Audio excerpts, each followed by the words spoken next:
ल अब सेक्सन 27 मा जाम है। 27 को टाउको पढौँ पहिले। टाउकोले के भन्छ? Insurance premium to be paid before holding the risk. यसको अर्थ के हो त? हुन त मैले पहिला पनि भनिसकेको छु यो कुरा। इन्स्योरेन्स कन्ट्र्याक्ट युनिल्याटरल कन्ट्र्याक्ट हो। युनिल्याटरल कन्ट्र्याक्ट कुन मानेमा हो? एकजना पार्टीले आफ्नो दायित्व पूरा गरिसके पछाडि बल्ल कन्ट्र्याक्ट अगाडि बढ्ने भइसकेपछि र सिर्फ अर्को पार्टीको रेस्पोन्सिबिलिटी रहने भएपछि त्यो कन्ट्र्याक्टलाई हामी युनिल्याटरल भन्छौँ। जस्तो इन्स्योरेन्स कन्ट्र्याक्टमा हुन्छ के त भन्दाखेरि कन्ट्र्याक्ट साइन गर्नुभन्दा पहिले नै अथवा कन्ट्र्याक्टलाई अगाडि बढाउनुभन्दा पहिले नै पोलिसी होल्डरले प्रिमियम पे गर्नुपर्छ। जबसम्म पोलिसी होल्डरले प्रिमियम पे गर्दैन तबसम्म कन्ट्र्याक्ट अगाडि बढ्दैन।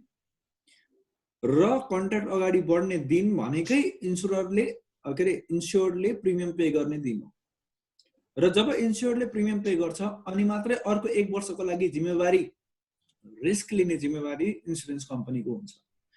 यसरी अब इन्स्योरेन्स कम्पनीको कन्ट्र्याक्ट साइन भइसके पछाडि इन्स्योरेन्स कम्पनीको टाउकोमा मात्रै सालभरिको रेस्पोन्सिबिलिटी हुने भए हुनाले यो कन्ट्र्याक्टलाई युनिल्याटरल कन्ट्र्याक्ट भनियो। यो कन्ट्र्याक्टलाई युनिल्याटरल कन्ट्र्याक्ट बनाउनलाई मुख्य भूमिका सेक्सन 27 ले पनि खेलेको छ। सेक्सन 27 ले के भन्छ त भन्दाखेरि तपाईको इन्स्योरेन्सको सुरुवात प्रिमियम पे गरिसके पछाडि मात्रै हुन्छ। अर्थ तपाईले कन्ट्र्याक्टमा साइन गर्नुभयो तर रिस्क कभरेज कहिलेदेखि सुरु हुन्छ? When you pay the premium. Insurance company can not take the risk coverage without getting sir unilateral भनेको के हो भन्छ। अब यो युनिल्याटरल भनेको के हो भन्नेतिर लाग्यो भने त फेरि क्यापनको कुरा गर्नु पर्यो। युनिल्याटरल भनेको एकजनाको टाउकोमा रेस्पोन्सिबिलिटी मात्रै भयो, अर्कोले चाहिँ आफ्नो रेस्पोन्सिबिलिटी पूरा गरिसकेको छ भने युनिल्याटरल हुन्छ। जस्तो यहाँ पोलिसी होल्डरले आफ्नो रेस्पोन्सिबिलिटी पूरा गरिसकेका हुन्छ, ही हैज टु पे। त्यसपछि बल्ल कन्ट्र्याक्ट अगाडि बढ्छ र अब पोलिसी होल्डरले केही गर्नु पर्दैन। अब जिम्मेवारी भने जम्मै कसको हो त भन्दाखेरि इन्स्योरेन्स कम्पनीको रिस्क कभरेजको जिम्मेवारी। भनेपछि पुरा सालभरि टेन्सन कसको टाउकोमा छ? इन्स्योरेन्स कम्पनीको टाउकोमा छ है। किन भन्दाखेरि पोलिसी होल्डरले त अलरेडी आफ्नो रेस्पोन्सिबिलिटी कन्ट्र्याक्ट गर्दै गर्दाखेरि फुलफिल गरिसकेको थियो। द्याट्स वाइ एउटा पार्टीमा मात्रै रेस्पोन्सिबिलिटी पेन्डिङ भयो भने त्यसलाई हामी युनिल्याटरल कन्ट्र्याक्ट भन्छौँ। ओके ल यसको अर्थ के रहेछ? No risk coverage before premium है। No risk coverage before premium. Sir उधारोमा इन्स्योरेन्स हुन्छ कि हुँदैन? Is very good question. Sir उधारोमा इन्स्योरेन्स हुन्छ कि हुँदैन? उधारोमा इन्स्योरेन्स हुँदैन है। There is no insurance on उधारो। सर चेकको केसमा के हुन्छ? चेक रियलाइज भएपछि मात्रै हुन्छ है। चेकको केसमा चेक रियलाइज भइसकेपछि मात्रै कन्ट्र्याक्ट अगाडि बढ्छ है त। सो स्पष्ट रूपमा के भयो त? नो पेमेन्ट नो इन्स्योरेन्स है। No payment no insurance. Okay कसकोमा लाइट गयो फेरि?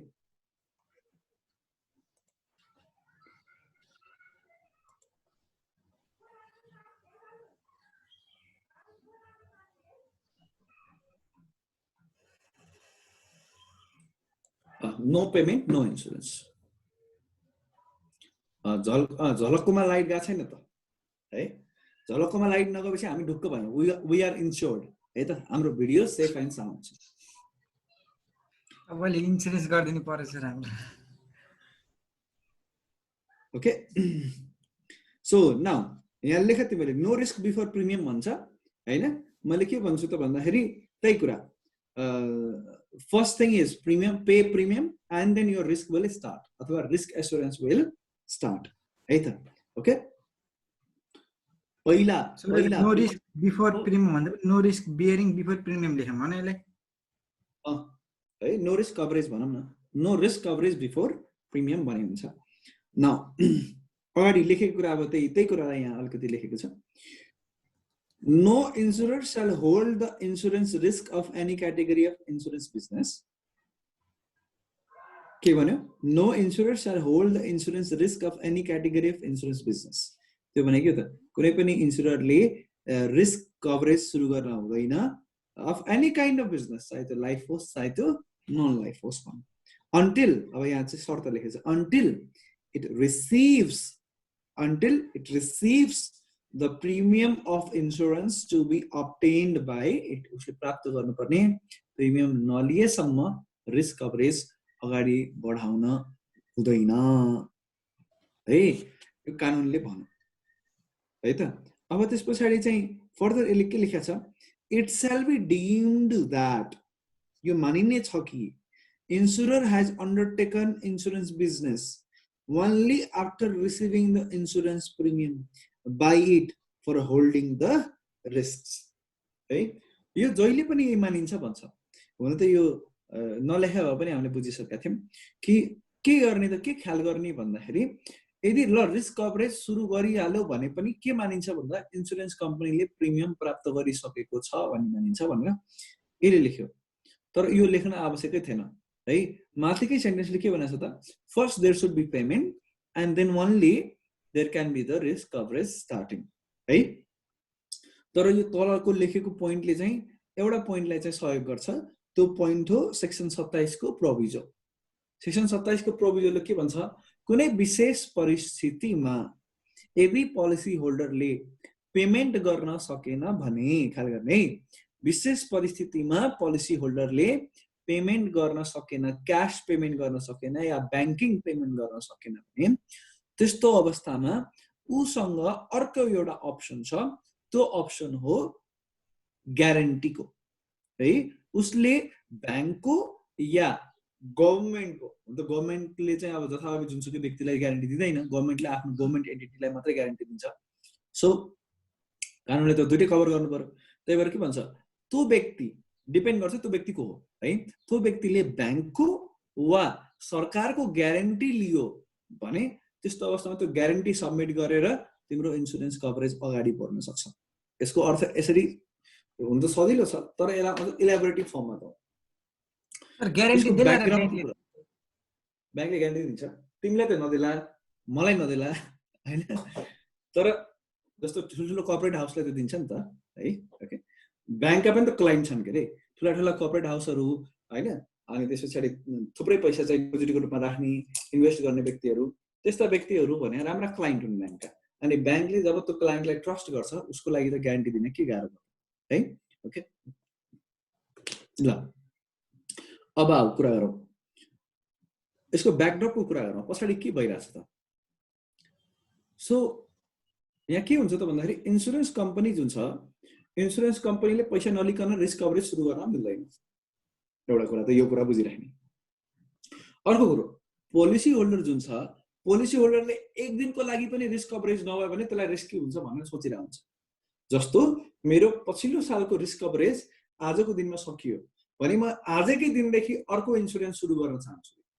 अब जस्तो मैले एक दिनको के छ के पो होला भनेर एक दिन छोडेँ र त्यही एक दिन चाहिँ लस भयो भने, ड्यामेज भयो भने, आग लागि भयो भने बर्बाद भइगयो है। त्यो कारणले गर्दाखेरि कुनै पनि पोलिसी होल्डरले बीचमा एक दिनको पनि ग्याप चाहँदैन क्या। He doesn't want to have a gap of even a single day because that single day can be very outrageous, can be very risky. Right? Okay? त्यो कारणले गर्दाखेरि I have to continuously insure my assets. मसँग हजारौं करोडको asset छ, I have to continually insure my assets. जसमा त जति पनि छ नि, ठीक त्यो दिन आए जुन दिन चाहिँ इन्सुरेन्स गरेका थिएन अथवा इन्सुरेन्स मेरो हिजो सक्यो पोलिसी, आज एक दिन ढुके म अल्छी भएँ, भोलिदेखि चाहिँ पोलिसी सुरु गर्न चाहन्छु, यही आजको एक दिनमा आएर केही भयो भने म त पुरा डुब्ने भयो है। त्यही भएर म बीचमा एक घण्टाको पनि ग्याप चाहदिनँ है। ओके, नाउ यो कन्सेप्ट दिमागमा आइसके पछाडि क्वेसन के आउँछ भन्दाखेरि के हिजो पोलिसी सकियो र हिजोदेखि फेरि अर्को नयाँ सालको पोलिसी सुरु गर्नलाई त्यो समयमा मसँग त्यत्रो पैसा हुनुपर्छ भन्ने छ र? जस्तो हजारौं करोडको एसेट्सको इन्सुरेन्सको लागि ठ्याक्कै हिजोको दिनमा त्यति क्याश हुनुपर्छ भन्ने छ छैन है। मलाई क्याश एरेन्ज गर्नलाई समय लाग्न सक्छ है, मसँग लिक्विडिटी क्रन्च चलिरहेको हुन सक्छ, या अदर परिस्थितिमा म चाहिँ घुमिरहेको हुन सक्छु, म टाढा छु कतै, म बिचमा कतै बाटोमा फसिरहेको छु, I have a cash bag but I am on the way, बाटोमा चाहिँ बाढी पहिरो आएको छ है।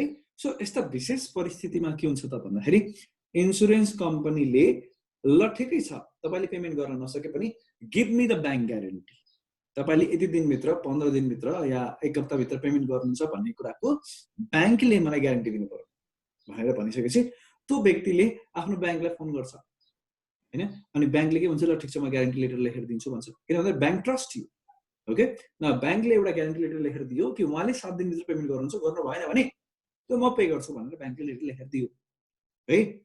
अब त्यो ब्याङ्क ग्यारेन्टी बनाएको सट्टो फेरि ब्याङ्कले चार्ज काट्छ कि पैसा काट्छ, त्यो ब्याङ्कको सर्भिस हो नि त, ग्यारेन्टी इज अ सर्भिस, त्यो सर्भिसको चाहिँ ब्याङ्कले तिमीसँग पैसा काट्छ, that's a different case. Otherwise nobody is going to give you ब्याङ्कले तिर्न पर्ने पैसा ग्यारेन्टी बसेको भएर।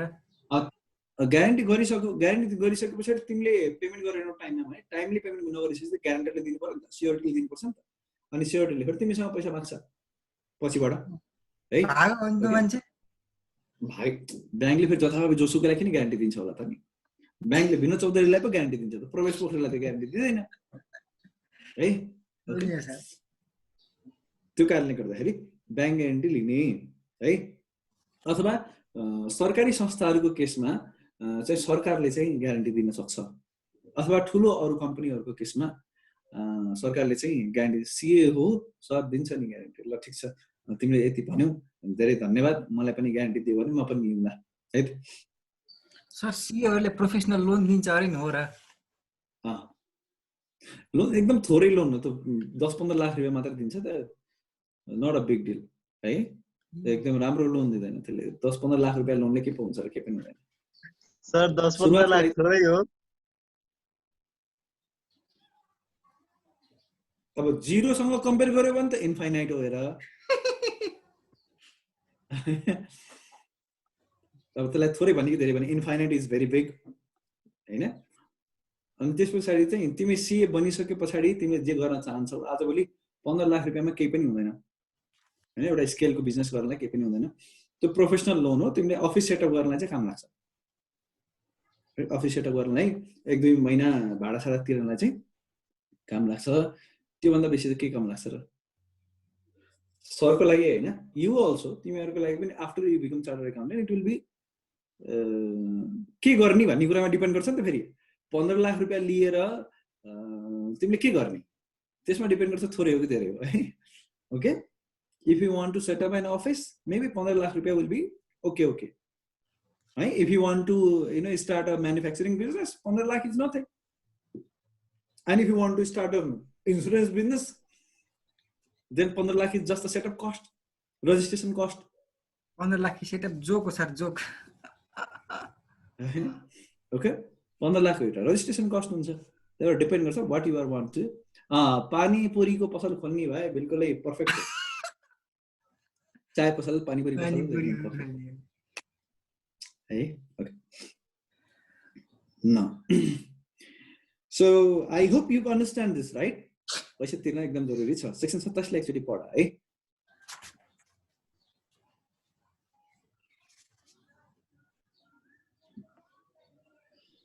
पोलिसी क्यान्सल हुने चान्स पनि हुन्छ र सर बिल्कुलै हुन्छ, पेमेन्ट भएन भने तिम्रो हर्ट हुन्छ पोलिसी।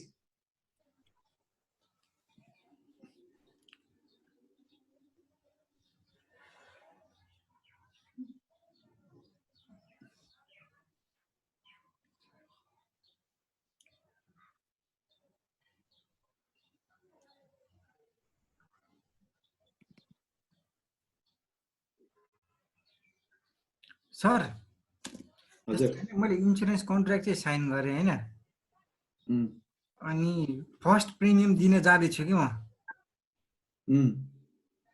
जाँदा एक्सिडेन्ट भयो, अब के हुन्छ त पाइएन हैन, केही पनि भएन, त्यो कन्ट्र्याक्ट भ्यालिडै भएन। कन्ट्र्याक्ट भ्यालिड त्यति बेला हुन्छ जब तिमीले पेमेन्ट गर्छौ। फर्स्ट प्रिमियम दिने बेलामा चाहिँ ब्याङ्क ग्यारेन्टी बस्न पाइन्छ?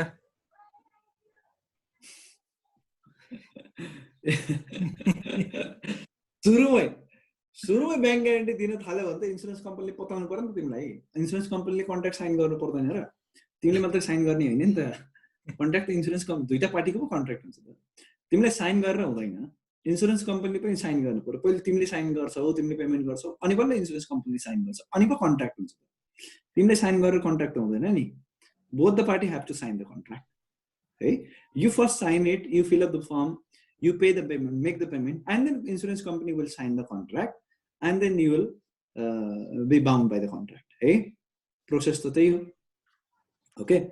अनि आजभोलि बजारमा एउटा हल्ला छ, भर्खर तिमीहरूले चाहिँ पार्टी फुटाउने अध्यादेश सुन्यौ कि सुनेनौ? सरकारले नयाँ निकालेको पार्टी फुटाउने अरे अब त्यसमा पार्टी फुटाउन पाइने सर्टेन कति मैले त्यो डिटेल त पढाएको छैन, 40% मत ल्याएर के गरेर पार्टी फुटाउन पाइन्छ भन्ने अध्यादेश आएको छ र यो मान्छे थुप्रै व्यक्तिहरूले चाहिँ यो गलत हो भनेका छन् हैन. अनि त्यसपछि बजारमा एउटा नयाँ इन्टेलेक्चुअल हल्ला के आछ त भन्दाखेरि कानुनले उमेर पुगेपछि बिहे गर्नुपर्छ भन्यो भने बिहे गर्नुपर्छ र क्वेशन के कानुनले उमेर पुगेपछि बिहे गर्नुपर्छ भन्यो भने के बिहे गर्नै पर्छ र? त्यस्तै गरी पार्टी फुटाउने अध्यादेश आयो भने के पार्टी फुटाउनै पर्छ र भन्ने खालको कुराहरू चाहिँ बजारमा आएका छन्. र त्यो भर्खर एउटा सेन्टेन्स मैले पढ्न पाएँ, त्यो म सरल सेन्टेन्स पढिदिन्छु है. एकजना सफल वागले भन्ने हाम्रो सिए हुनुहुन्छ, उहाँले के लेख्नु भन्दाखेरि कानुनमा उमेर पुगेपछि बिहे गर्न लेखेको छ, पाइन्छ भनेर लेखेको छ, के बिहे गर्नै पर्छ र भनेर भन्नुभयो. अर्को त्यस पछाडि सम्बन्ध विच्छेदको कानुन बन्दैमा छोडपत्र गरिहाल्नै पर्छ र, त्यसै गरी अध्यादेश आउँदैमा के दल फुटाउनै पर्छ र भनेर लेख्नु छ. एकदम सही लाग्यो यो कुरा तिमीहरूले. मैले सेयर गरेर कतिलाई थाहा छैन होला. ताली बजाइदिउँ.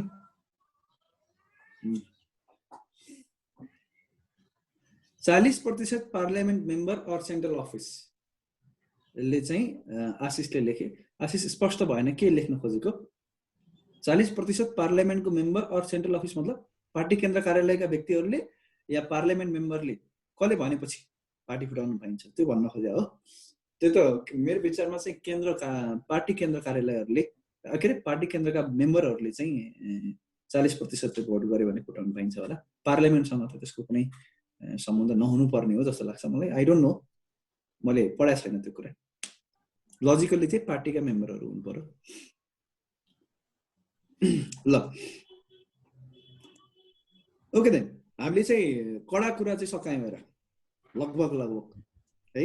अब यो ब्यानकै कुरा गर्दाखेरि ब्यानको प्रोसेसको कुरा गरौँ. ठिक अघिल्लो पेजमा procedure for ban on insurance business भनेर लेखा छ. पछिल्लो पेजमा होइन, अघिल्लो पेजमा है. प्रोसेस के हुन्छ त त्यसको बारेमा यहाँ चर्चा गरेछ. 12A234 सर पढ, यो मैले पढ्दैन. प्रोसेस 12A1 हामीले पढ्यौँ. A1 हामीले सबै कन्डिसन्सहरू हुन्छ. A1 हामीले पढिसक्यौँ. A2 3 4 5 यो पढ एकचोटि है.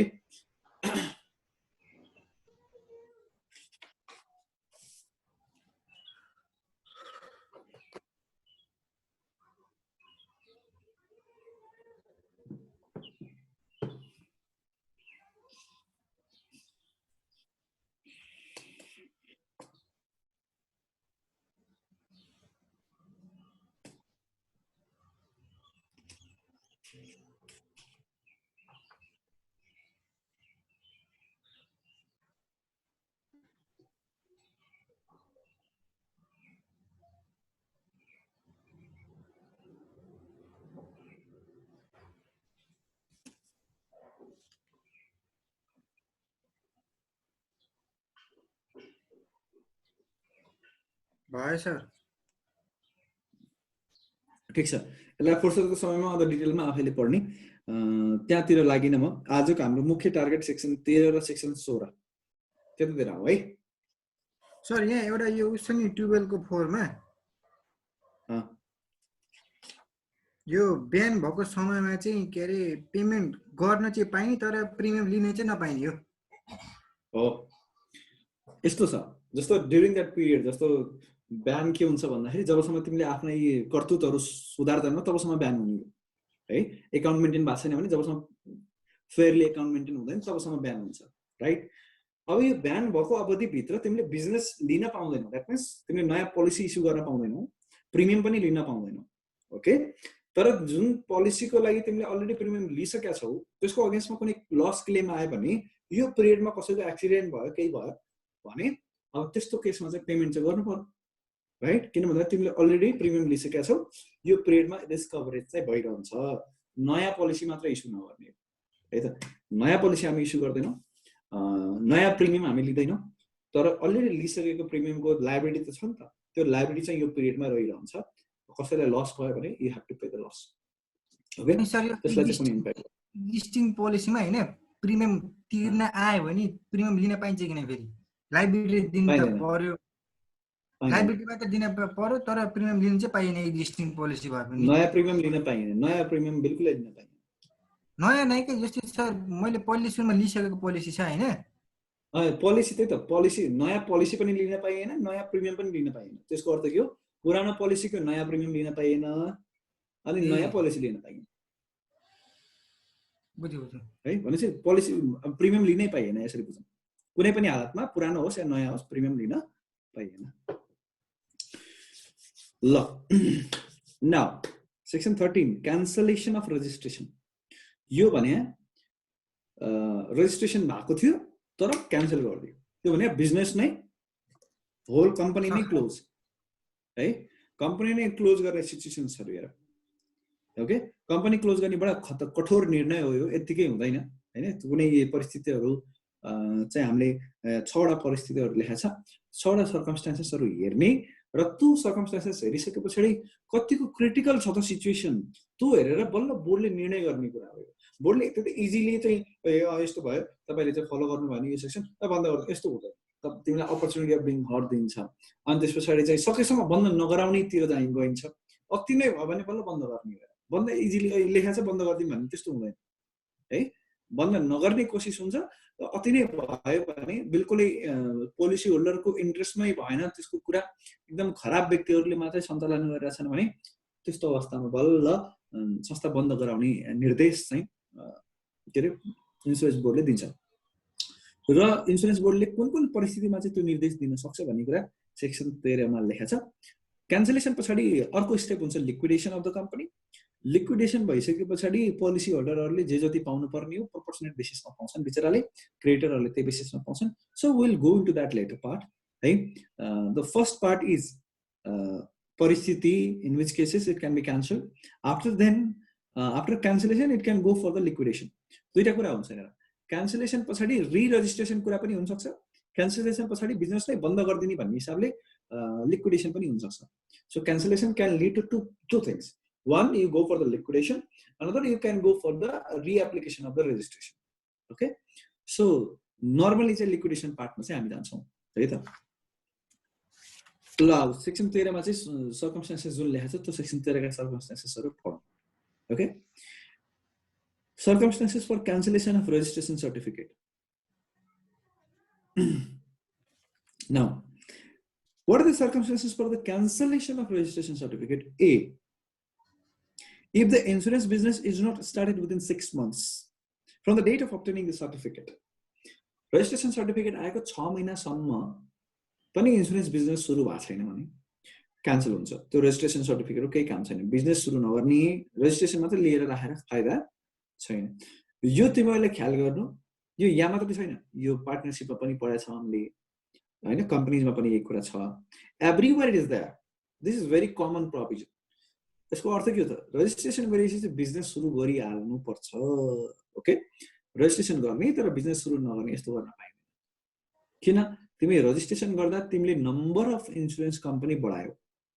नम्बर अफ इन्स्योरेन्स कम्पनी बढ्दाखेरि अब हाम्रो चाहिँ कार्यालयमा त्यही अनुसारले अफिसरहरू बढ्नुपर्छ, एडमिनिस्ट्रेसन कस्ट बढ्छ।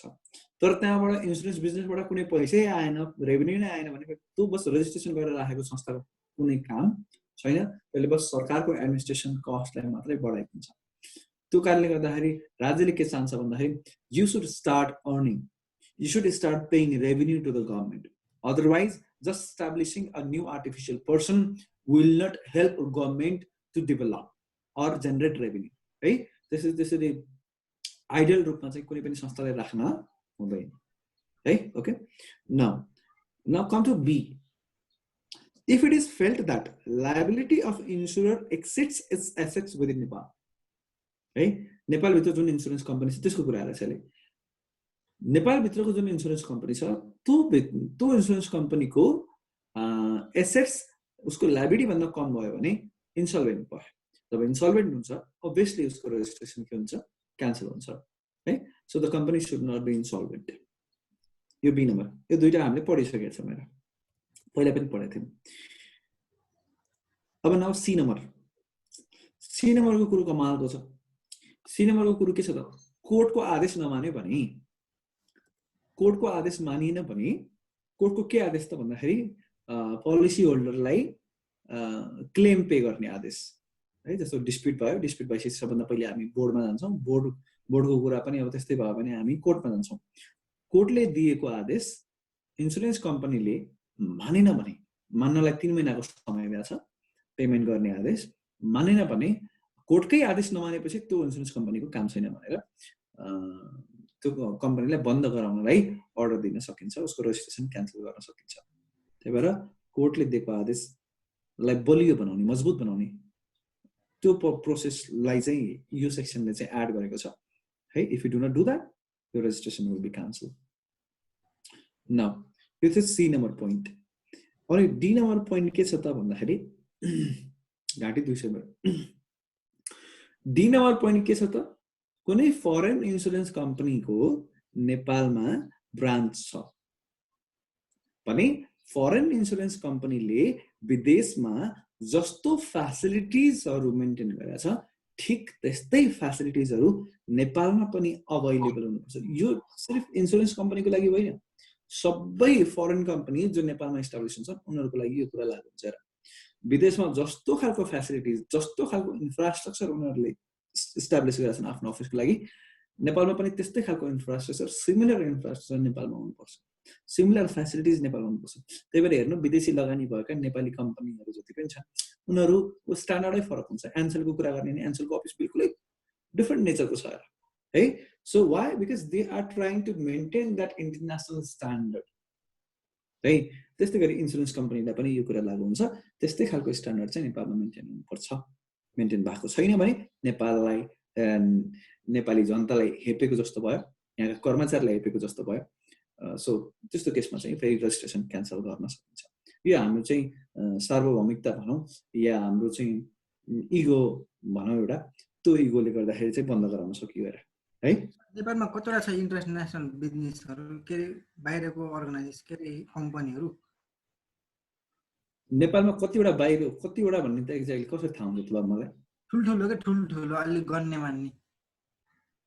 नेपालमा एन्सेल एउटा ठुलो भयो होइन, अनि त्यस पछाडि चाहिँ नेपाली ब्याङ्कहरुमा पनि विदेशीको लगानी छ, जस्तो स्ट्यान्डर्ड चार्टर्ड भयो होइन, एसबीआई भयो, अनि त्यस पछाडि चाहिँ ब्याङ्कहरुमा विशेष छ, अरु पनि छन् जस्तो बंगलादेश ब्याङ्क पनि त्यही नेपाल बंगलादेश, नेपाल बंगलादेश ब्याङ्क भयो हैन, बाहिरको र नेपालको संयुक्त लगानीमा हुन्छ त्यो कुरा। एभरेस्ट ब्याङ्कमा पनि बाहिरकै लगानी छ, पन्जाब नेसनल ब्याङ्कको लगानी छ सायद है। अनि ब्याङ्कहरुमा विशेष गरी छ। कम्पनीहरुमा अब एफडीआई, त्यसरी चाहिँ सीजी ले पनि एफडीआई लिएर काम गरिरहेछ। सीजी को सबै युनिटले होइन, कुनै विशेष युनिटले एफडीआई लिएर काम गरिरहेछ। आईटी सेक्टरमा चाहिँ दुई तीनवटा आईटी सेक्टरमा जस्तो अलिबाबाको हाम्रो चाहिँ दराज भयो, दराजमा पनि अलिबाबाको लगानी छ हैन। सो मेजरली यिनै नै हुन्। गोल्छामा पनि लगानी छ बाहिरको। ज्योति ग्रुपमा त्यस्तो खासै लगानी त छैन होला, ज्योति ग्रुपको चाहिँ मलाई आइडिया भएन। सो दुई चारवटा ग्रुपमा चाहिँ तिनीहरुको कङ्ग्लोमरेट भित्र पनि एउटा दुईटा भेन्चरमा चाहिँ विदेशी लगानीहरु छन्। अदरवाइज ब्याङ्कहरुमा विशेष गरी छ र ई-कमर्समा पनि छ है। ओके, त्यही नै हो। मलाई यतिवटा भन्ने ठ्याक्कै चाहिँ नम्बर चाहिँ थाहा छैन। पोइन्ट डी को कुरा गर्दाखेरि सानो एक्जाम्पलबाट जाउँ। पोइन्ट डी त सरल छ, तर एक्जाम्पलबाट उहाँले विशेष बुझिएला। जस्तो एउटा इन्सुरेन्स कम्पनी, मेटलाइफ इन्सुरेन्स कम्पनीको कुरा गरौँ। त्यो अमेरिकाको हो मेटलाइफ भन्ने। त्यो इन्सुरेन्स कम्पनीले नेपालमा पनि मेटलाइफ इन्सुरेन्स कम्पनी खोल्यो है। भनेपछि अमेरिकामा मेटलाइफ इन्सुरेन्स कम्पनीभित्र जति पनि फ्यासिलिटिजको कुरा गर्दाखेरि त्यहाँ काम गर्ने कर्मचारीको लागि वर्क डेस्क भयो एउटा फ्यासिलिटी, त्यहाँ काम गर्ने कर्मचारीहरूको लागि पेन्ट्री, बेसिक फ्यासिलिटी। पेन्ट्री भनेको किचन है, त्यहाँ गएर खाजा साजा खाना मिल्ने, आफ्नो खाना लगाएर खाना तताएर खाना मिल्ने, माइक्रोवेभ ओभन भएको, पानी खाने भएको पेन्ट्री भयो। अनि अर्को चाहिँ शौचालयको फ्यासिलिटी, प्रपर राम्रो सफा सुग्घर शौचालयको फ्यासिलिटी हुनु पर्यो।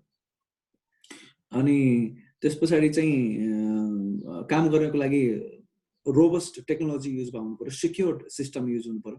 नेपाली बिजनेसको लागि सिक्युरिटी कम हुने हैन सेक्युरिटीमा कम खर्च गर्ने आफ्नो कन्ट्रीमा चाहिँ सेक्युरिटीमा धेरै खर्च गर्ने इन्टरनेट सेक्युरिटीदेखि लिएर फिजिकल सेक्युरिटीका कुराहरू भए सर्भर सेक्युरिटीका कुराहरू भए यी सेक्युरिटीहरूमा चाहिँ ध्यान नदिने नेपालमा चाहिँ यो good this is not good right मैले भन्दै गर्दाखेरि तिमीले आफै बुझ्यो होला यस्तो त भएन नि त भन्ने खालको फिलिङ तिमीहरूलाई पनि आइरहेछ होला सो दिस इज इम्पोर्टेन्ट है जस्तो उहाँ छ जुन तरिकाले उतातिर बिजनेस रन गरिरहेछ कोसिस नेपालको स्रोतले भ्याएसम्म कोसिस चाहिँ यहाँको पनि त्यस्तै गरी चाहिँ हुनु पर्यो है ओके यहाँको पनि त्यस्तै गरी हुनुपर्छ भन्ने चाहिँ मेरो बुझाइ छ त्यही नै फेसिलिटिज कुरा यहाँ गरेको है यो त यहाँ नलेखेको भएर डिस्क्रिमिनेसन हुनु भएन हजुर जस्तै विदेशमा यस्तो अलि दामी फेसिलिटी दिन्छ अनि नेपालमा पनि त्यो दिन खोज्दाखेरि नेपालको यहाँको स्रोतले भ्याएसम्म मैले भनिहालेँ है यहाँको स्रोतले भ्याएसम्म यहाँको जस्तो खालको बिल्डिङ यहाँ बनाउन सकिन्छ त्यस्तै खालको बिल्डिङ अब उताको जस्तो स्काइस्क्रापर 36औं तलामा त्यस्तो पोसिबल छैन है ओके पुरा राम्रो समुद्रिक भ्यू हुने गरी हैन त्यस्तो खालको जहाँ त्यस्तो पोसिबल छैन नि त त्यसलाई फेसिलिटी भने हैन वर्क इन्भाइरोमेन्टको फेसिलिटीलाई फेसिलिटी भनेको है ओके ल इफ द इन्सुरर ई नम्बरमा जाउँ है त अब मेरो विचारमा बुझ्यो होला अब यो भन्दा कति बुझाउने मैले E number if the insurer does not open its office inside Nepal अब यो भनेको त्यही मैले दर्ता गरिए तर अफिस खोले छैन यस्तो पनि हुन्छ त अफिस नखोले हुन त माथिकै बिजनेस सुरु गरेन भने भन्ने कुरालाई नै कभर गरिहाल्यो हैन यहाँ चाहिँ एजेन्सीबाट काम गराउन मिल्दैन के नेपालमा अफिस खोल्नै पर्छ है यहाँ एजेन्सीबाट काम गराउन मिल्दैन नेपालमा अफिस खोल्नुपर्छ अफिस नखोलिकन you cannot run the business भनेपछि यसमा दुईटा कन्सेप्ट भयो विदेशी बिजनेसम्यानहरूले नेपालमा थ्रु एजेन्सी पनि काम गराउन सक्छन् आफ्नो प्रोडक्टहरू थ्रु डिस्ट्रिब्युटर एन्ड एजेन्ट पनि बेच्न सक्छन् राइट तर नेपालमा त्यस्तो सम्भव छैन नेपालमा एउटा अफिस खोल्नुपर्छ नेपालमा संस्था दर्ता गर्नुपर्छ संस्था दर्ता गर्ने मात्रै होइन संस्था दर्ता गरिसकेपछि लोकेसन पनि तय गर्नु पर्यो र त्यो ठाउँमा अफिस पनि खोल्नु पर्यो र अफिसमा भयो भने अनुसारको इन्फ्रास्ट्रक्चर पनि लगाउनु पर्यो हुन त माथिकै कुराले लगभग समेटिसकेका छ इन्फ्रास्ट्रक्चर हुनुपर्छ इन्फ्रास्ट्रक्चर अफिस नखोलिकन हुँदैन so you must establish an office अफिसको अर्थ बुझौँ अफिस भनेको त्यो ठाउँ जहाँ कर्मचारीहरूले आएर काम गर्छन् म्यानेजरहरूले आएर डिसिजन लिन्छन् त्यो ठाउँलाई चाहिँ हामी अफिस भन्छौँ है सो त्यो ठाउँ चाहिँ खोल्नुपर्छ फिजिकल्ली इस्टाब्लिस गर्नुपर्छ गरा छैन भने तिमीले बिजनेस गर्ने तिम्रो उद्देश्य देखिँदैन द्याट्स वाइ तिम्रो रेजिस्ट्रेसन क्यान्सल गर्न सकिन्छ नाउ एफ नम्बर पोइन्टमा के भनौँ एफ नम्बर पोइन्टको त हुन त यो ओपन स्टेटमेन्ट हो यसले के भन्यो त भन्दाखेरि यदि तिमीले कानुन अनुसार काम गरेनौ भने र बोर्डले लाग्छ कि तिम्रो रेजिस्ट्रेसन क्यान्सल गर्नुपर्छ रेजिस्ट्रेसन क्यान्सल हुन्छ भनेर भन अब यसमा त मैले केही पनि भनिनँ है this is very open statement we can assume any possible things in it so ABCDE specific F very open statement है नाउ अब यस पछाडिका पार्टमा म धेरै गइनँ 13(2) र 13(3) को कुराहरूलाई त्यही जस्टिफिकेसन कुरा रिजनेबल टाइम लिमिटको कुराहरू अपर्च्युनिटी अफ बिङ हटको कुराहरू लेखेको छ र त्यो कुरालाई पब्लिस गर्नुपर्छ भनेर लेखेको छ क्यान्सल गर्यो भने यो संस्थाको चाहिँ रेजिस्ट्रेसन क्यान्सल भएको छ भन्ने कुरालाई पब्लिस गर्नुपर्छ सबैलाई थाहा हुने गरी पब्लिस गर्नुपर्छ भनेर लेखेको छ सेक्सन 13(2), 3 र 4 यो सबै पोइन्ट सर पढ्दियो एक्चुअली यदि पढ्यो भने तिमीहरू महाज्ञानी रहेछ भएर सेक्सन 16 मा हामी त्यस पछाडिमा आउँछौँ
ल रिस्टाब्लिस गरौँ है।